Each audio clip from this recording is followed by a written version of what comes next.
नमस्कार दोस्तों, हमारे YouTube चैनल में आपका स्वागत है। आज हम आपके लिए श्री विष्णु पुराण के तीसरे अंश का 18वां अध्याय लाए हैं, जहां बात करेंगे माया मोह और असुर के संवाद और राजा शतधुनि की कथा की।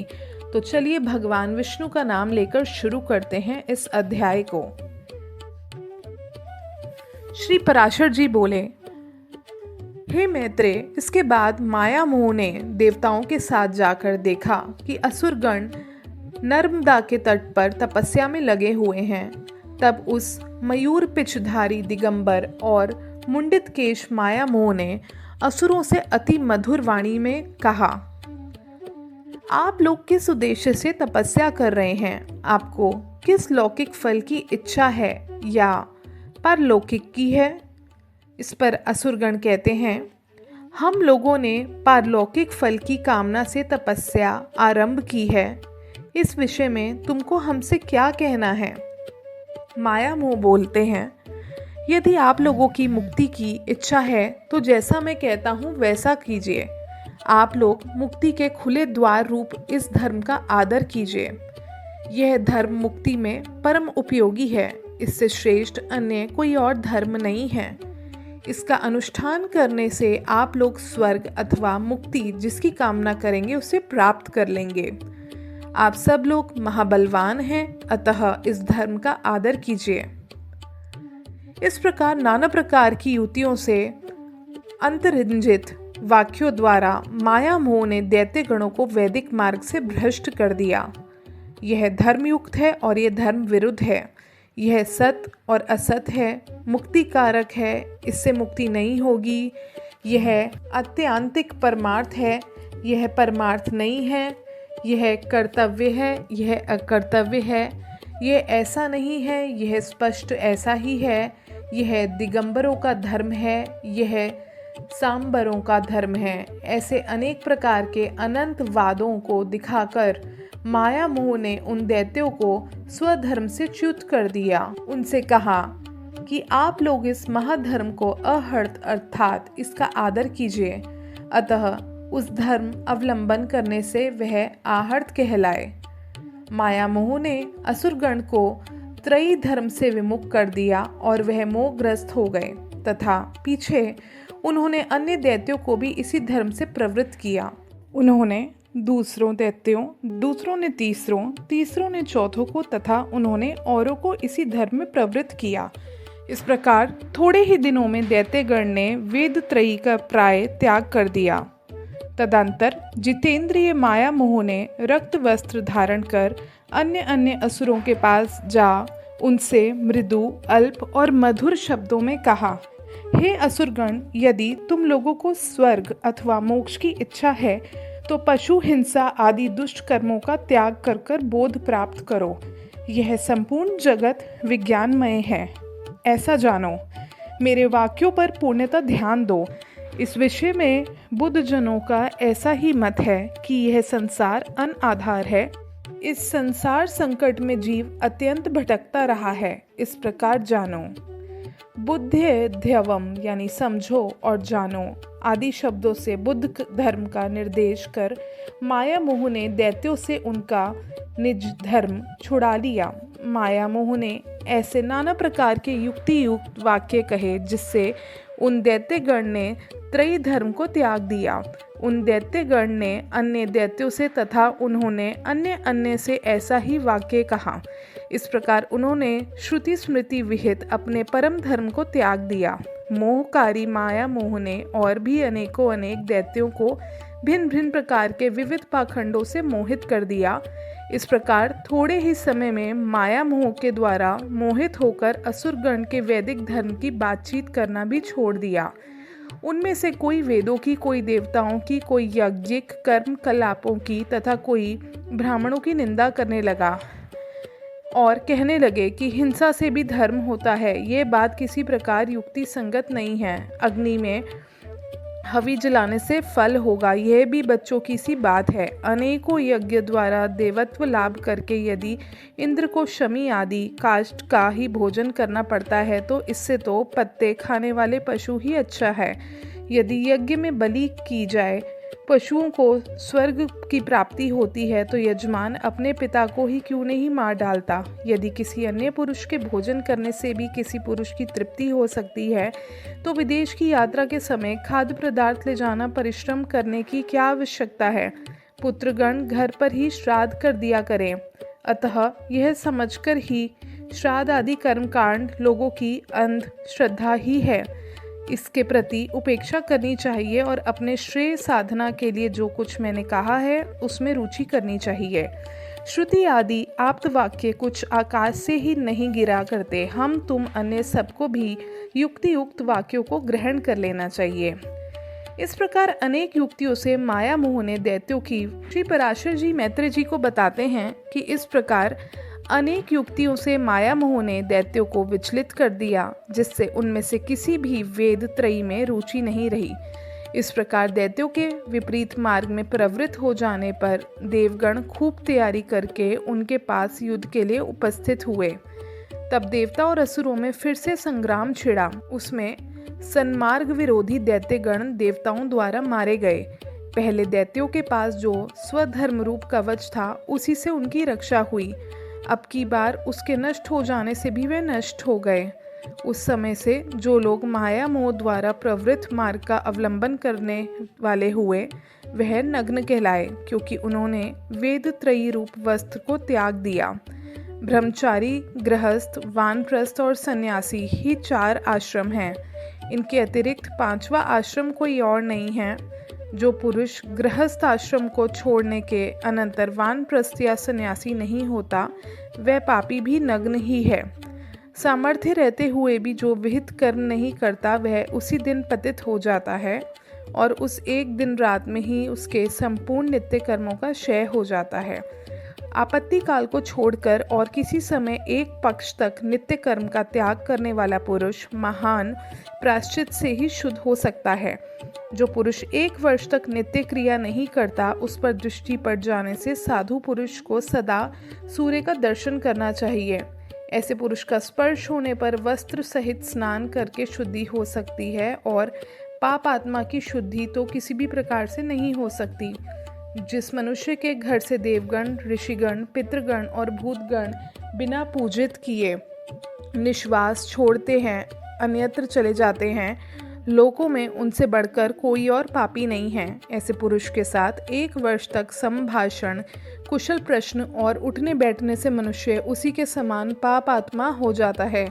जिसका शरीर अथवा ग्रह देवता आदि के निश्वास से निहित है उसके साथ अपने गृह, आसन और वस्त्र आदि को ना मिलाएं। जो पुरुष उसके घर में भोजन करता है, उसका आसन ग्रहण करता है अथवा उसके साथ एक ही शैया पर शयन करता है वह शीघ्र ही उसके समान हो जाता है। जो मनुष्य देवता, पितृ, भूतगण और अतिथियों का पूजन किए बिना स्वयं भोजन करता है वह पाप में भोजन करता है, उसकी शुभ गति नहीं हो सकती। जो ब्राह्मण आदि वर्ण स्वधर्म को छोड़कर पर धर्मों में प्रवृत्त होते हैं अथवा हीन वृत्ति का अवलंबन करते हैं वे नग्न कहलाते हैं। जिस स्थान में चारों वर्ण का अत्यंत मिश्रण हो उसमें रहने से पुरुष की साधु वृत्तियों का क्षय हो जाता है।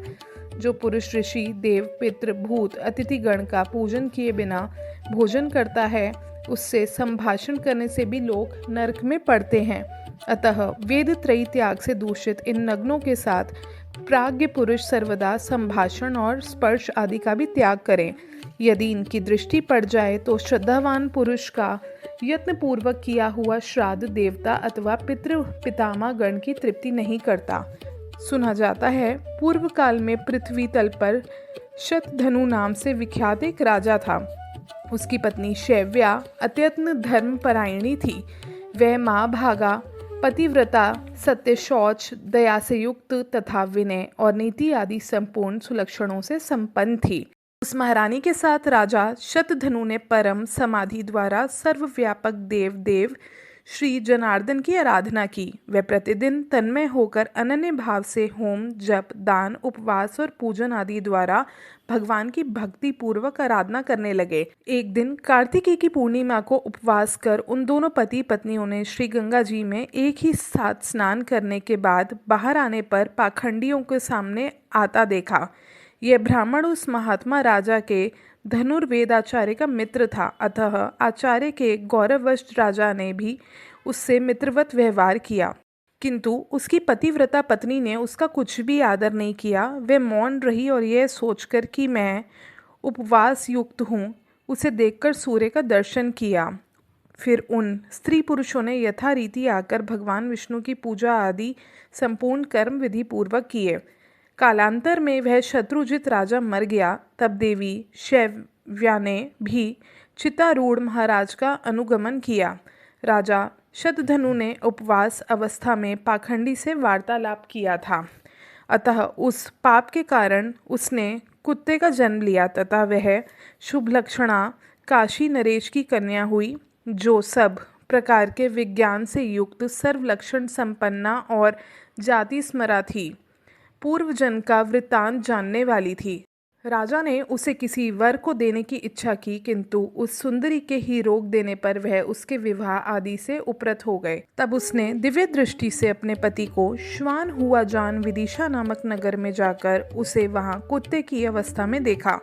अपने महाभाग पति को श्वान रूप में देखकर उस सुंदरी ने उसे सत्कार पूर्वक अति उत्तम भोजन कराया। उसके दिए हुए उस इच्छित अन्न को खाकर वह अपनी जाति के अनुकूल नाना प्रकार की चाटुता प्रदर्शित करने लगा। उसके चाटुता करने से अत्यंत संकुचित हो उस बालिका ने कुत्सित योनि में उत्पन्न हुए उस अपने प्रियतम को प्रणाम कर उससे कहा, आप अपनी उस उदारता का स्मरण कीजिए जिसके कारण आज आप श्वान योनि को प्राप्त होकर मेरे चाटुकार हुए हैं। क्या आपको ये स्मरण नहीं है कि तीर्थ स्थान के अनंतर पाखंडी से वार्तालाप करने के कारण ही आपको ये कुत्सित योनि मिली है।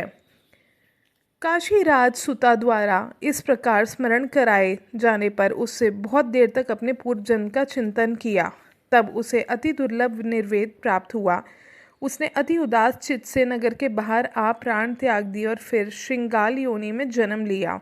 तब काशीराज कन्या दिव्य दृष्टि से उसके दूसरे जन्म में श्रृंगाल हुआ जान उसे देखने के लिए कोलाहल पर्वत पर गई। वहां भी अपने पति को श्रृंगाल योनि में उत्पन्न देख वह सुंदरी राजकन्या उससे बोली, श्वान योनि में जन्म लेने पर मैंने आपसे जो पाखंड से वार्तालाप विषयक पूर्व जन्म का वृतांत कहा था वह आपको स्मरण है। तब सत्यनिष्ठों में श्रेष्ठ राजा शतधनु ने उसके इस प्रकार कहने पर सारा सत्य वृतांत जानकर निराहार रह वन में अपना शरीर छोड़ दिया। फिर वह एक भेड़िया हुआ। उस समय भी राजकन्या ने उस निर्जन वन में जाकर अपने पति को उसके पूर्व जन्म का वृतांत स्मरण कराया और कहा, तुम भेड़िया नहीं हो, तुम राजा शतधनु हो। तुम अपने पूर्व जन्म में कुकुर श्रृंगाल होकर अब भेड़िए हुए हो। इस प्रकार उसके स्मरण कराने पर राजा ने जब भेड़िए का शरीर छोड़ा तो गृध्र योनि में जन्म लिया। उस समय भी उसकी निष्पाप भार्या ने उसे फिर बोध कराया, तुम अपने स्वरूप का स्मरण करो, इन गृध्र चेष्टाओं को छोड़ो, पाखंडी के साथ वार्तालाप करने के दोष से तुम गृध्र हुए हो। फिर दूसरे जन्म में काक योनि को प्राप्त होने पर भी अपने पति को योग बल से पाकर उस सुंदरी ने, जिनके वशीभूत होकर संपूर्ण सामंतगण नाना प्रकार की वस्तुएं भेंट करते थे, वही आप आज काक योनि को प्राप्त होकर बलि भोजी हुए हो। इस प्रकार काक योनि में भी पूर्व जन्म का स्मरण कराए जाने पर राजा ने अपने प्राण छोड़ दिए और फिर मयूर योनि में जन्म लिया। मयूर अवस्था में भी काशीराज की कन्या ने उसे क्षण क्षण में अति सुंदर मयूर उचित आहार दिया और उसकी टहल करने लगी। उस समय राजा जनक के अश्वमेध नामक महायज्ञ का अनुष्ठान किया। उस यज्ञ में अवभृत स्नान के समय उस मयूर को स्नान कराया गया। तब उस सुंदरी ने स्वयं भी स्नान कर राजा को यह स्मरण कराया कि किस प्रकार उसने श्वान श्रृगाल आदि योनियां ग्रहण की थी।